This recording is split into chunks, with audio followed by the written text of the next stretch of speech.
How's it going, everybody? Welcome back again to another episode of Momentum Motorsports Meeting. We are recording this on a Tuesday, an early Tuesday morning. We're on episode number 48, and let me tell you, this is a special one. We have got another very special guest on the show. He was chosen for the SAE Student of the Month. We're going to be welcoming Jackson Thomas. We're going to be kind of diving into everything about him, what his previous experiences have been like, and should be another fun episode here. So without further ado, let's go ahead and get right to it. This is Momentum Motorsports Meeting.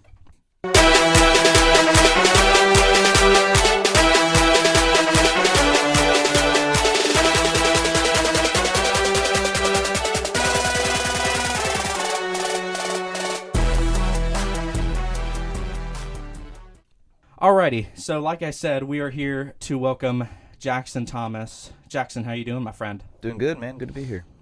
Yeah, it's been a pretty fun year. Just kind of tell us a little bit about who you are. He's one of our, just for a little bit of context, he's one of our, he's our chassis lead for Osprey Racing, and just kind of dive into what your role is there. Yeah, man. So I'm the chassis and suspension lead engineer at UNF Osprey Racing. This is my fourth year on the team, so it's gonna be 5. I'm on that 5-year track, man. Yeah. So, as most engineers are. But yeah, no, this is my first time being one of the leads. Feeling good about it. We got the frame ordered this year. All right. And it came in early. It's earlier than last year, too. We got it early than normal. That's awesome. That feels good. Yeah. Currently working on SES right now. For those who don't know, that's a very important Excel document. It's the structural equivalency spreadsheet. It's one of our tech documents, so we got to get that filled out and approved before we can actually, compete at competition. Right. So I'm working on that right now. I just submitted it last night, so hopefully it doesn't get rejected. That'd be nice. Yeah, fingers crossed there. And I'm also working on a 10-inch wheel package. So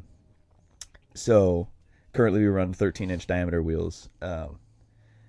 I'm working on a 10-inch wheel package. I'm keen to go more into that later on. Yeah, no, for sure. So, like you said, you're starting your 5th year into the team. Fourth year. Yeah, this is my 4th. So, kind of dive into like how you first joined Osprey Racing, and I'm assuming you are a senior. Yes, I'm a senior. Okay. So, it was my freshman year. Funny enough, freshman year orientation, I saw Osprey Racing, and I was like, man, I want to do that. That sounds cool. But I don't think I'd be really any help. So I was like, okay, I'll wait until like a little later on in my engineering degree to join that. Mm-hmm. And then a couple of weeks into my intro to engineering class, my first semester, they asked, what do you want to do when you graduate? And someone in the room said, hey, I want to work on cars. I want to design engines, stuff like that. And so I raised my hand and I was like, yeah, that's kind of sort of what I want to do, is do something in the car world. Mm-hmm. And they were like, oh, the people up at the front, the professors, they were like, oh, did you ever think about joining Osprey Racing? I said, yeah, but I didn't really think I'd be any help. And they were like, well, here's the Purge portal. You can join it that way. So I joined. Mm-hmm. And I was like, hey, I'm new. I don't really know what's going on. I'd love to get started. And it was all uphill from there. I went to the shop that day. It's funny enough, someone in my class was like, hey, I'm sitting like behind you and to the right. Come meet me after class. I'll bring you to the shop. I turn around and he's right there, like he has his hand up. So that was pretty cool. Mm-hmm. He's still one of my buddies. So that was how I started. Yes. Do you kind of remember what area you were working on when you were first joined? Was it more like, was it kind of where you're working into now? Was it a little bit on powertrain? Was it a little bit of everything? Yeah. So the first day I went in there was that day. I was talking to the guy who's in my class and one of the alumni now. He wasn't an alumni then. Mm-hmm. And we were just in there chatting for like an hour. Second day I came in, it was on the weekend. And I just came in, just hung out. Third day I was in there. That's when I really met everyone Right. who was on the team that year for the D11. And I was like, okay, I don't really know what I want to do. Our electrical lead at the time said, oh, hey, how do you think about electricity? I looked straight at him. I'm like, no, I'm not doing that. Yeah. That's a nightmare. And then that's when I met Vaughn, and I just kind of liked what he did. He was the chassis and suspension lead at the time. He's the one who came before me. Mm-hmm. And so I met him, and then I liked him, and I just pestered him for For a couple like years. weeks, years, constantly. I just pestered him, and he finally gave me stuff to do. So Yeah. and then it was last year was his last year. Mm-hmm. And this year is now again my first year. So Right. as a lead. So yeah, shout outs to Vaughn, by the way. I mean, Yeah, no, he's a great guy. He's currently working at Honda Racing Company. He seems to be really enjoying it. From yeah, what I've no, seen. he seems to love it. He's a great guy. He's genius. Mm-hmm. So you were kind of basically under his shadow for a couple years, essentially. Very, very cool. I'm kind of curious, like, what you want to go into when you graduate. Yeah, so let's see. I really like the idea of what Vaughn's doing. Doing something like that would be great. Working in racing, absolutely, would be up there. Or working in defense somewhere. That's kind of the top two of what I'd like to do. Did you grow up as like a big fan of like cars or anything, or were you just interested in the design of it all? Yeah, no, I liked cars growing up. I was always into them, and then I really started to get into them more when I got my license, as most teenagers do. But I wasn't really that huge into racing until I joined the team.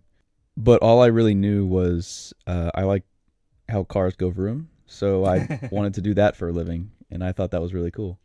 Yeah, no, for sure. I kind of want to dive into, some of the competition experiences. You've been there more than once, and we'll talk about this year's as well, a little bit from your perspective, but kind of go over, what your experience was like, going to competition for the first time. Ooh, going to competition for the first time. It felt kind of like a fever dream. Every year it kind of does.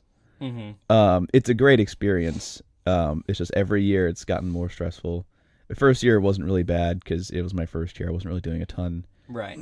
Second year, I started to do more on the team. I was more involved, especially on the mechanic side of things. And then last year was more stressful as well.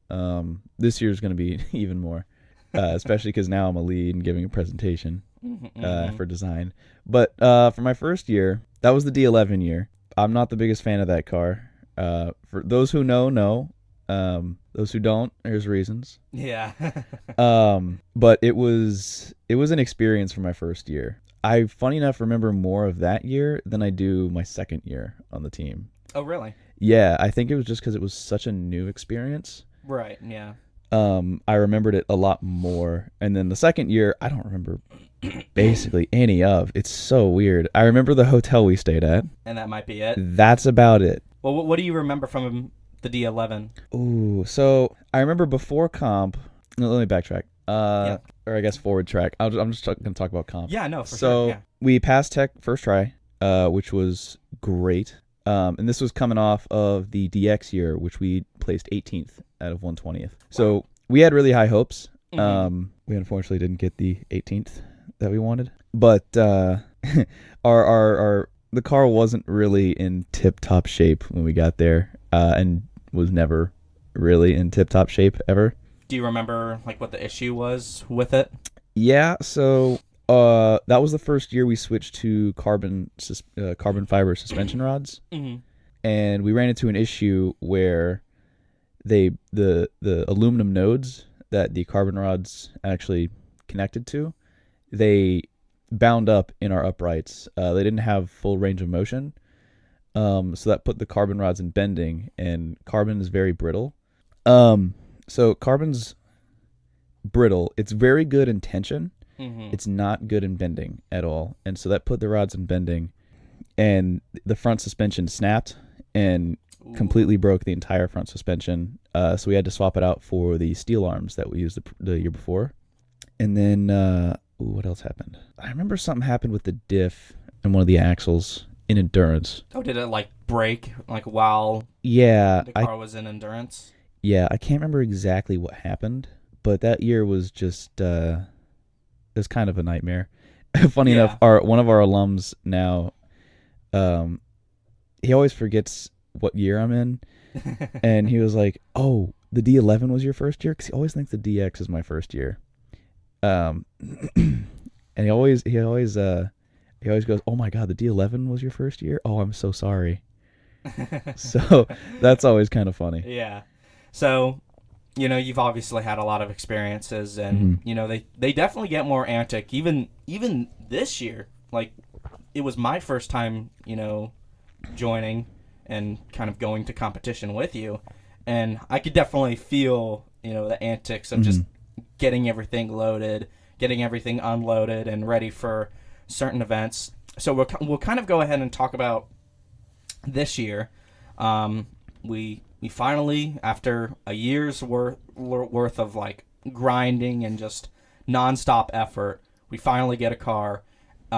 We do a little bit of like a late test in like one of the parking lots on Monday evening, I believe, and then we head down. You and I both travel together, and we kind of got that unlucky van. Man, that van sucked. Yeah, kind of. And for those of you who don't know, we were the unlucky van meant that there was like no AC, and yeah, the AC went out. It was fine actually until we left campus and then crossed Beach Boulevard, and that's when the AC went out, and so there was no fixing it, and it was 11 o'clock at night, so it's not like we could have just gone to Enterprise or wherever we got them from. Yeah. I'm not actually sure. We couldn't just go to the rental car company and get a new van with AC, so we had to thug it out for essentially 15 hours one way, everywhere in rough. between, and 15 hours back. It was rough, especially. I would argue it was worse in the back seat, like in the very, very back. Yeah, because you had like it was basically 3 dudes. You had like just completely. You had like 700 barely pounds of dude just chilling in the back. That got hot, man. Yeah, it really, really did. And to our credit, we were able to cool the car. Like we were able to get like actual cool air, but only for about maybe 10, 15 minutes. Oh man, and the wiper blades too. That was so. Oh my gosh, they were brake operated. When you'd press the brakes, that's when the wipers would go. Like if you turn on the wipers and then you press the brakes, that's when they'd go. That was so funny. That was so funny. Well, yeah, no, it's because the fluid would slosh to the right to the spurters, and that's why they didn't have like a good stream to them. Was because the fluid would slosh. But it was still a fun trip, regardless of the conditions. I remember that we had went into a gas station, and I had gotten like a big like wooden hat. Oh yeah. Remember that? And yeah, no, we stopped at pillows as like the neck rests. Yeah, no, we stopped at a Love's truck stop, and a bunch of the guys got cowboy hats. So that was pretty fun. Yeah, and then I had like a couple of like neck pillows as like little like mini pistols. I was like hands in the air. I don't know if you remember that. I was because I think one of them had lent me one of their cowboy hats to wear.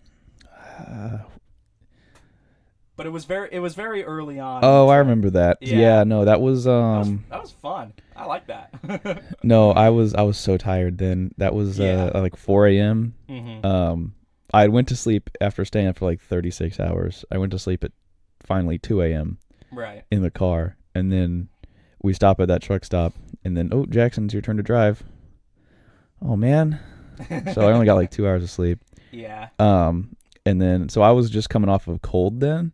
Mm-hmm. So I had Dramamine in my system because I get motion sick. Mm-hmm.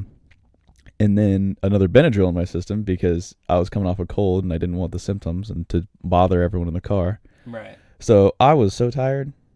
That sucked. And then I'd had to pound two energy drinks to stay awake. That was probably one of the scariest drives Oh, really? I've ever done. Yeah. That was terrifying. Yeah. Well, hopefully next year will go smoother.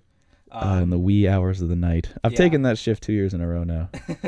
And hopefully we don't get the unlucky van again. Yeah, Holy that'd be good. Smokes. But yeah, I mean the drive itself, it was fairly smooth. I probably got maybe like 4 hours of sleep, in those conditions. I know you said you had gotten at least a couple. Like but 2. Yeah, it was rough. So we get there to the hotel. At that point, everyone's kind of on their own, essentially. Well, kind of, sort of, not really. When I mean everyone, I'm kind of mainly referring to like everyone that's like in a different van, because we were in different points of the trip. Yeah, so we all had to meet up and sign. What do we have to sign? It was like a waiver. I can't remember exactly what it is. So I'm not gonna. It was definitely a waiver. It was a waiver of sorts. I can't remember exactly what it was, so I'm not going to say exactly what it was. Yeah, of course. I just don't remember. But the truck was unloading the car, or parking and getting load in, squared away when everyone else got there. And everyone else kind of arrived at the hotel around the same time. Funny enough, we managed to do that really well. Yeah. So that was kind of like the first night. We had a general meeting for everyone who was there, saying, hey, this is kind of the plan, dress code, just going over everything again, be at the track at this time every day. And that was kind of the end of the first day. We had to wake up fairly every too. day we woke up early. Yeah. And then, so first day was tech day. We got the car. I'm sure you've gone over this in some of your other podcasts. Yeah. Kind of the whole schedule. So I'm just going to briefly skim through it. So first day was tech day. We get the car through mechanical tech and hopefully try and get some of the dynamic techs. Second day, dynamic techs, which is like brakes, sound, tilt. And then we start on the dynamic events. Third day is dynamic,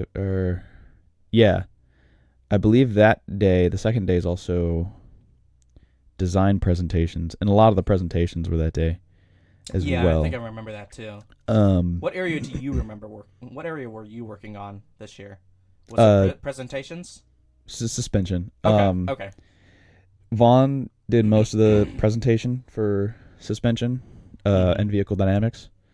I was there for the setup and tuning part of it, right. Because I did a lot of that last year.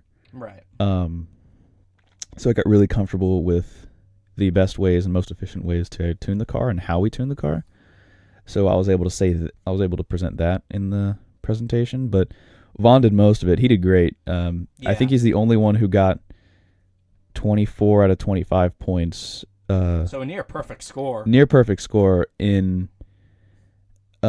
design. I think in club's history, he's incredible. Yeah. I mean, he did like 99% of that. I sat there, I looked pretty for Salvador. Yeah. And said something about tuning and how we do setups. Yeah. But that was really it. That's all I did. Yeah. This year I'm doing kind of all of it on design day. But that was Thursday, I believe. Friday, that's when we get to a lot of the dynamic events. So autocross, skid pad, Excel. That day actually went relatively It was kind of a little bit of like half and half. It was mainly 50-50. Yeah, I mean, we had some issues here and there. Like the setup wasn't the way I wanted it to be. The toe was off. We'd also been through a lot, like a couple of the days, a few days prior too. Yeah, I mean, I get that, but all of us are kind of used to it, so we just kind of thug it out. Yeah. So it wasn't the best performance we've ever had for dynamic events, but it still wasn't bad. Mm-hmm. And then the next day, endurance, it was the first time we finished endurance in 3 years. So Yeah, let me that see if was I'm counting huge. that right. Since the DX, at least, and that was the D13 year was last year. So first time we finished endurance since the DX, so that felt amazing. Yeah. And yeah, that was comp, the basic rundown. Yeah, yeah. Endurance was fun, man. It was fun to kind of watch our car go. Mhm. Definitely some pretty like notable incidents. Nothing wrong with like what we did, but I believe Wichita State had a pretty nasty crash. I believe you and I were right around the same. Yeah, so Wichita, I think it was Wichita State. I can't remember exactly what team I it felt was. like it was Wichita State.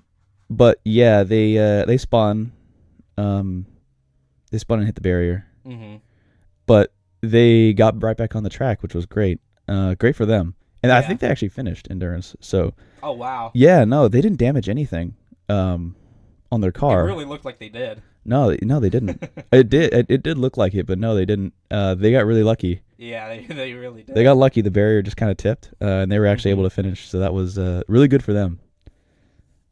The good part about competition, like, yeah, it's a competition, but everyone's kind of rooting for each other. Everyone kind of wants every other team to do good. Obviously, we want to win, but Yeah. we want every other team to be as good as they can.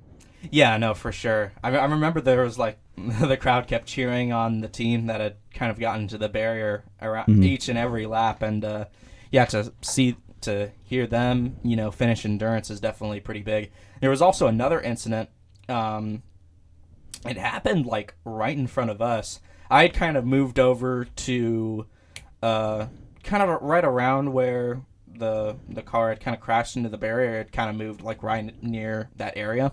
And then I remember there was one team that literally had a wheel, like the whole wheel hub and everything, completely fall off the car. Oh yeah. And So that happened right in front of us. so that team, I can't remember which team it was. yeah, no, I don't remember what team it was, but they had made custom wheels that year, and that's the reason why we don't do it ourselves, is for that exact reason. Yeah. One of their wheels had completely sheared. All the spokes had completely sheared off, so it was just connected from the wheel mounting face onto the hub. But the rest of the wheel was off the car, and they unfortunately didn't finish endurance, which is unfortunate for them, because they had a really cool car. And then a lot of the Florida teams had a good amount of issues. Like half of them finished endurance. I don't remember how a lot of the Florida teams did. It kind of, I stopped paying attention to everyone else. Right. Mainly started to focus on me, and well, I say me, our team. Yeah. That sounded so Yeah. so that was fun. narcissistic saying that, but no, I really only started focusing on our team and how we were doing, because I just wasn't concerned about everyone else at the time. We Right. finished endurance for the first time. Brain was off after that. Yeah, no, for sure. That was definitely like very, very huge, especially with that new fuel tank design too. I can't remember who designed that. Do you remember who designed that? Was it- The fuel tank for this year, Yeah, I think that was Zach or Zach? Mason. I can't remember. it might have been Zach or it could be a combination of both, but yeah, that new design, it held up like a charm, man. So that was basically competition. I want to go ahead and kind of talk about a little bit of this year. I mean, you had obviously stated that you've been kind of the main chassis lead, kind of working on everything. But I want to talk about when you were chosen for the Florida SAE Student of the Month. Kind of tell me how that was. Yeah, so I didn't even know that was going on. Yeah. I had no idea. And I was working on one of my projects for my fluids class at the time when I got the notification. Our Captain Owen had sent a message and said, like, I the first time I read it, I saw, congratulations, Jackson Thomas, for SAE Florida Member of the Month. And I was sitting there, I was like, what? Yeah. I didn't even know what was going on. I didn't know what it was. I didn't know Yeah. that was going on at all. Yeah, no, me neither. until I got the notification. But I was like, oh, holy crap, everyone, because all my group members were there. Yeah. They're like, yo, that's sick. So, no, I was happy that night. And then I celebrated by going home and, You didn't do anything special that night? no, I ordered a pizza from Mellow Mushroom and watched Tron. It was awesome. Okay, fair enough. That's how I celebrated. It was great. People have a different way of celebrating it. Is it kind of crazy that, like, you out of North Florida got chosen when, there are much bigger universities like South Florida, Central Florida, even Florida and like the Florida Gators University? Is it kind of mind blowing that? Yeah, actually, yeah. It's it's kind of baffling that I was the one who was chosen for that. Yeah, which is cool. Wasn't anything that I was like ready for. Yeah, no. I mean, it's great that it happened, but I mean, it doesn't really stop anything that I'm doing. So yeah, it doesn't. It's not like that was kind of the goal. The goal is to build the 10-inch wheel package. Yeah. Well, you must have done fairly good, and gotta give a lot of props to you for what you've been doing so far this year.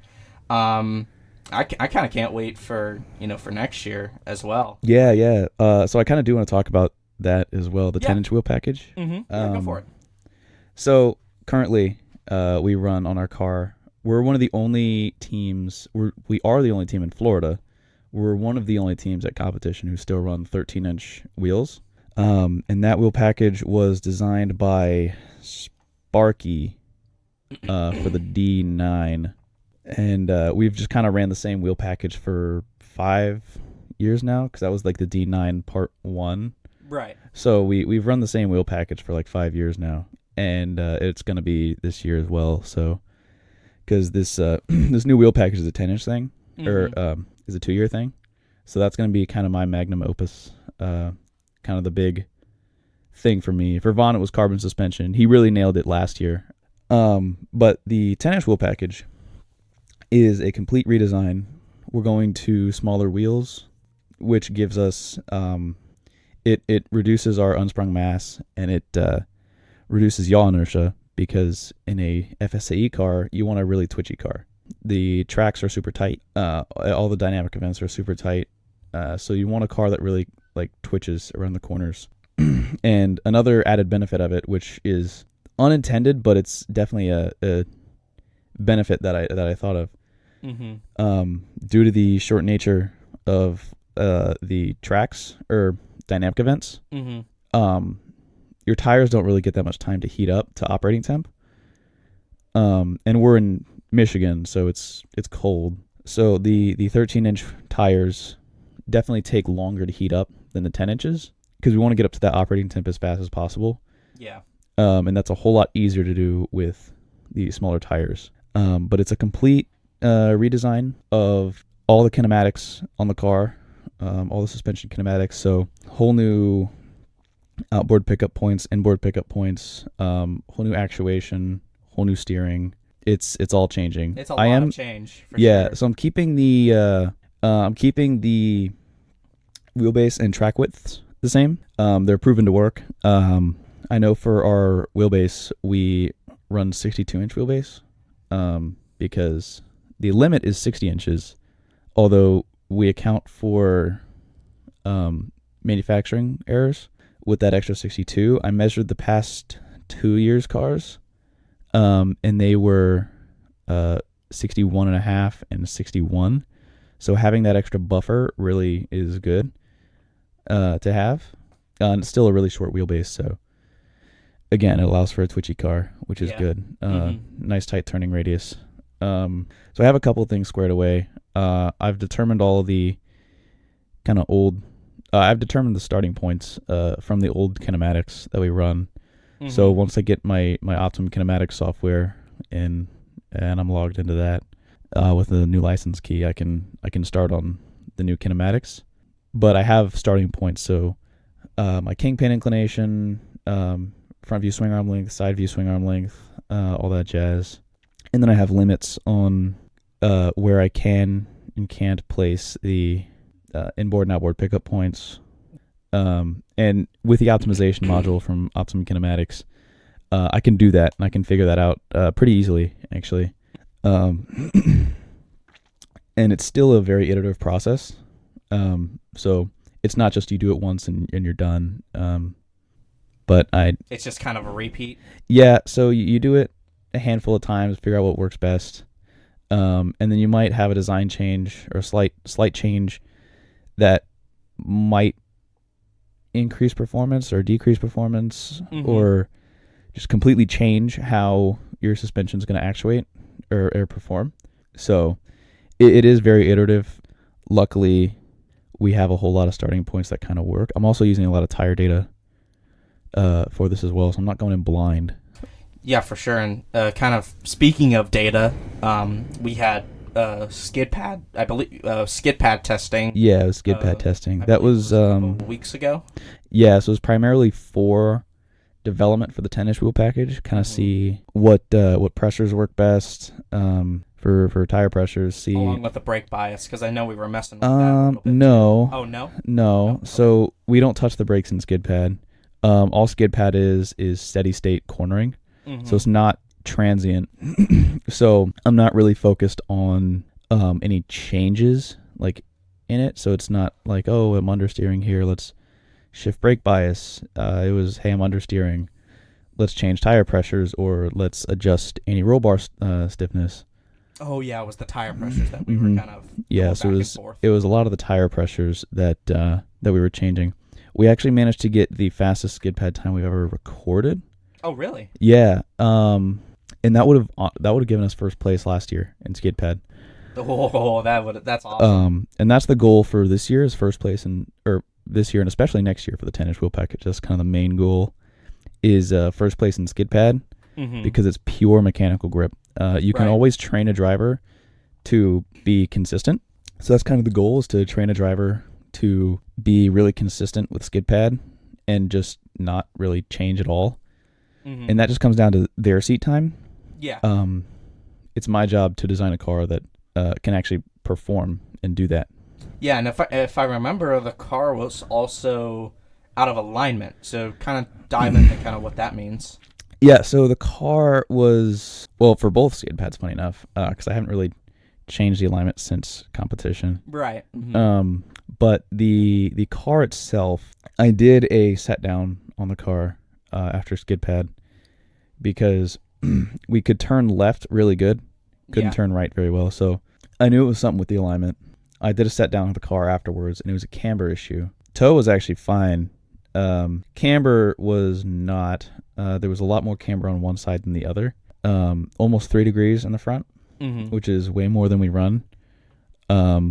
We ideally run 2.5. One side was like ideal. The other side, both front and rear, had a lot more camber than we needed. So that's why we had those kinds of issues. So my goal is to, it's not really a goal. It's just next time I line the car, just for sure. Don't mess up. Yeah, for sure.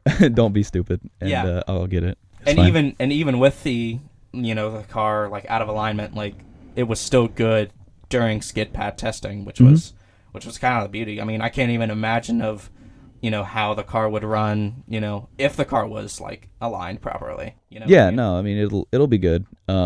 Next time I align it, I'm machining new alignment pucks so I can get a more precise alignment more consistently. Right. So it locks the steering column in place, so I don't have to worry about the steering rack moving while I'm adjusting front toe. Because that's kind of what threw me off at comp once, was I realized as I was adjusting toe, I was also pushing on the steering rack because I didn't have those alignment blocks. So I had to redo my toe alignment, which drove me nuts. And then also for our camber gauge, we machined a custom plug that plugs kind of into the front and rear hubs, so we could get our camber alignments. But that puck has really loose tolerances, and it bounces between 0.9 degrees of camber. So what I've been doing is taking the lowest value and the highest value and just averaging them. And that's our camber value. Right.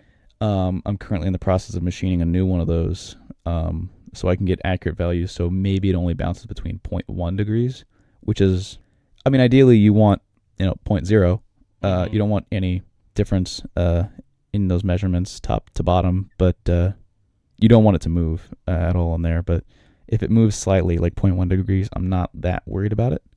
So before the next alignment, which is going to happen over winter break, because we're not really driving the car we're not driving the car for a while. Yeah. So I have time to machine those. I'm mainly focused on SES this year, right now at least. I'm getting a whole lot of design stuff figured out, and then machining I can do. It only takes me like a half hour to make those, 45 minutes to make those alignment pucks, and then it'll probably take me an hour-ish to make the camber gauge plug. It's not that bad. It's just I have to go in the machine shop and actually do it. Yeah. So it definitely sounds like you've been very, very productive so far this year, and I'm already kind of sensing that it's time for that Thanksgiving break to start. Do you have any like hot take early predictions on how we will do for next year at comp? Next year or this year? Or I guess this year, like 2026 competition at Michigan. Do you have any early expectations on where you think you'll finish, predict? Not really. No. It's tough to tell. We're making really good progress already this year. Yeah. So I have a feeling we'll do really good in the dynamic events because we'll get a lot of testing time. I am worried about the static events, like our design presentations and whatnot, because we have all new leads. We had 6 leads graduate last year, or 5 graduate. One only has like 1 semester left. He's graduating at the end of this one. So, but we basically had 6 guys who were leads leave. So knowledge transfer was a huge part of last year. But now we have me, all new chassis and suspension lead. Isaac, all new aero lead. Gavin is our new composites in manufacturing lead. Yeah. Zach's powertrain. He's been powertrain for a while, so I'm not really worried there. We have 2 electrical leads. They're doing co-leads, Tyler and Vlad. They're doing great. Yeah, no, for sure. Especially since we haven't had any like electrical leads since Tony. We've had Shane, who did great. Like he was captain my first year, and then he did kind of the electrical lead thing my second year. But then he graduated. So last year we didn't have an electrical lead. Owen had to give the electrical the electrical presentation. The electrical presentation. Yeah. For someone who's not electrical lead, I feel like he did pretty good. For sure. Obviously, it'd be hard to give a presentation on something you don't know, absolutely, like the back of your hand. Yeah. I couldn't have done any better. I probably would have done worse, to be honest. Yeah. I feel like a whole lot of other people would have done worse. Yeah, electrical was pretty rough last year, and it looks so much better this year because we've had a lot of people interested in this team and joining this club. We've had a lot of new members this year, which is amazing. I was kind of worried about that because after last year, I was thinking, man, everyone's leaving, and kind of not a whole lot of people are left. So I don't know who's gonna take my place when I leave. I've gotten someone, Manuel. He's doing great. He's doing fantastic work for me. So I'm training him to be chassis and suspension when I leave, and he'll at least have a year of that, so he can maybe 2. I don't know. Hopefully only 1. Yeah. I hope he graduates, because he's also doing the 5-year thing like I am. But yeah, he'll be chassis and suspension lead. I've kind of put him under my wing, so kind of like Vaughn did me. So that way, when I leave, someone else takes my place, and I don't have any doubt that we'll have any issue with that after this year or next year or whatever when other people leave, because we have a lot of new members this year. They're doing great, and they're really interested too. Yeah, no, for sure. Especially with last year, how 5 of our leads graduated last year. I was kind of wondering. I was like, okay, so who's going to be what? And I think to our credit, we did we filled in those roles pretty good, and I think we're in a way, I think we're better off now than last year, because I feel like oh not really. No, I our leads last year were really good. They were. I feel like we're in terms of timing wise, we're in a better spot this year, just because we got our frame ordered, so hopefully that'll be under the Christmas tree. Yeah. That's what I really want for Christmas is our frame. But VR3's already started making it, so it got paid for. It's being manufactured right now. So if all goes well, timeline does show that it will be under my Christmas tree. So I do want that. That's kind of the only thing I want for Christmas this year. Yeah, no, for sure. And then SES. Last year we got SES finally submitted or approved in May. I looked at the dates last year. For last year, it was late. We're doing it this year. I just resubmitted it last night, and it is November The 17th. What day? Yeah, I believe mid-November. It's like the 17th. So we're very far ahead there. A whole lot of other teams haven't gotten their SES in yet, so that's why we're hearing back from the SES judges so fast. It's because no one else is doing it. We're kind of the only ones. There's obviously some teams who have got their stuff squared away and are on top of it, but we're really on top of it this year. Yeah, speaking of teams, is it kind of crazy that there's like teams like from not only like across the country but from across the globe and like around the world that are like also competing in this giant event? Yeah, so it's kind of weird competing against all these other teams globally. Yeah. We've always had teams from other countries. Like last year, I believe it was Valencia who won the competition, and they're from, I think it was Valencia. I believe it was Valencia. Yeah, too. it was a team from Spain. Yeah. They won, but we've always had teams from other countries. Like there were teams from Poland, my first and second year, I believe. Oh wow. Yeah, so we've had teams from Central America too. We've always had teams from other countries, but this year especially because the way they changed registration, it allowed for a lot of the more European teams, the European teams, and Right. like just international teams. It allowed them to actually join, or they at least had a reason to try and join. So there's a lot. I think that's what happened at least. I mean, I'm not in the minds of everyone on those teams, so Yeah, for I sure. don't know what was going through their minds, but I do know this year we have a lot more international teams than we had in recent years. Like we have teams from Germany, I believe. We have I believe it's a Saudi team. Funny enough. Oh really? Yeah, they're they're coming to comp this year, so that's going to be interesting to see. Yeah, for sure. The European teams are really good, by the way. They compete in Formula Student over there, so not Formula SAE, because obviously it's different country. It's a little different. Yeah, for sure. But their teams are really good.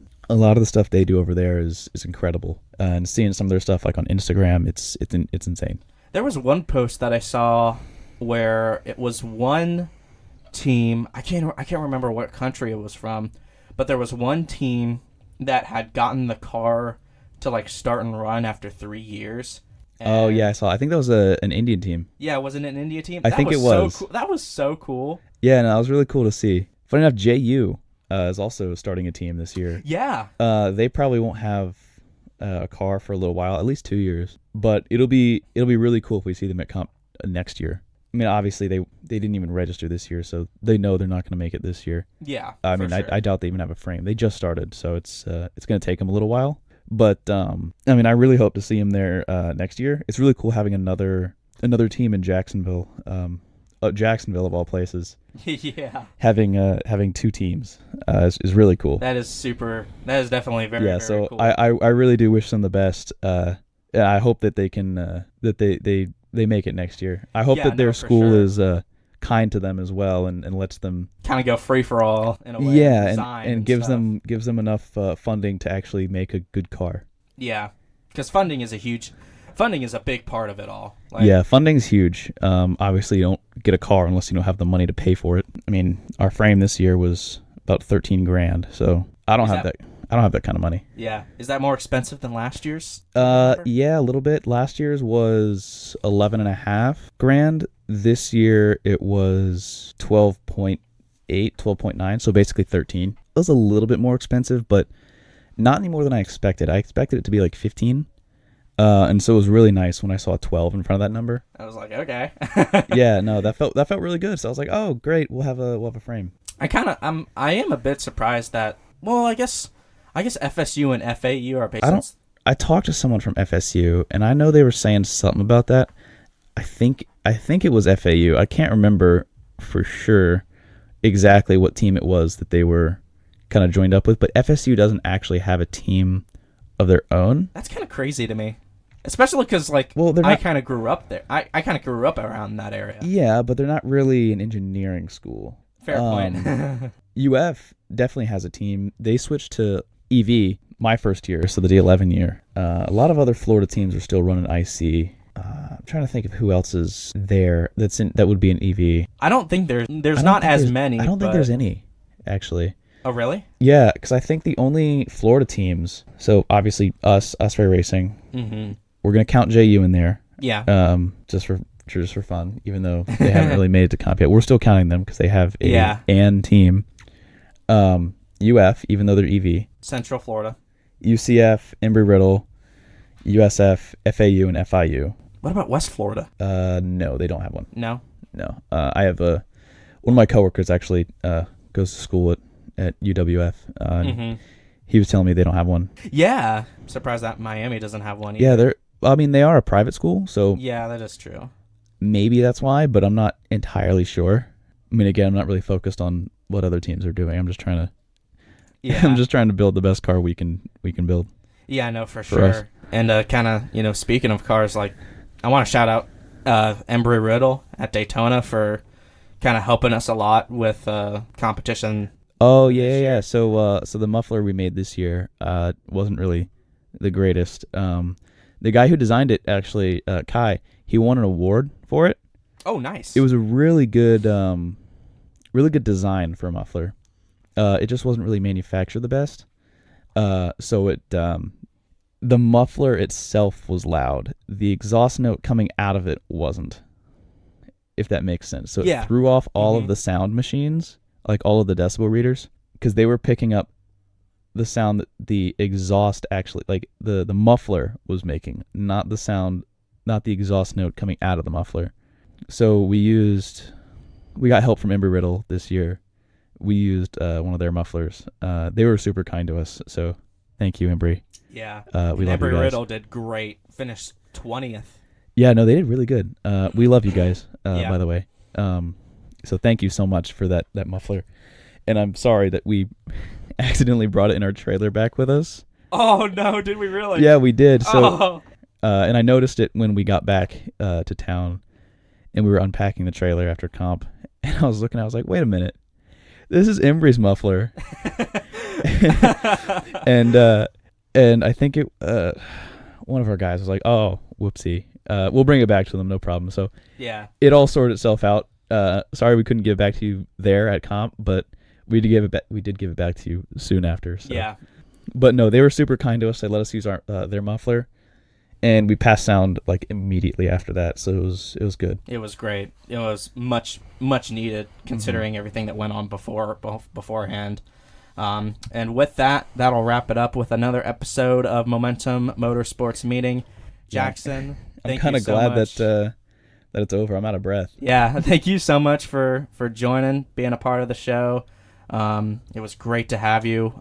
We wish you the best of luck for this year and what you're planning on doing for after you graduate. You've definitely accomplished a lot, and I feel like you've come a long way so far. Thank you. And it's good to be here. Yeah, and with that, we will see you guys again next time. This is Wyatt Thompson, Momentum Motorsports Meeting. Have a great day, everybody.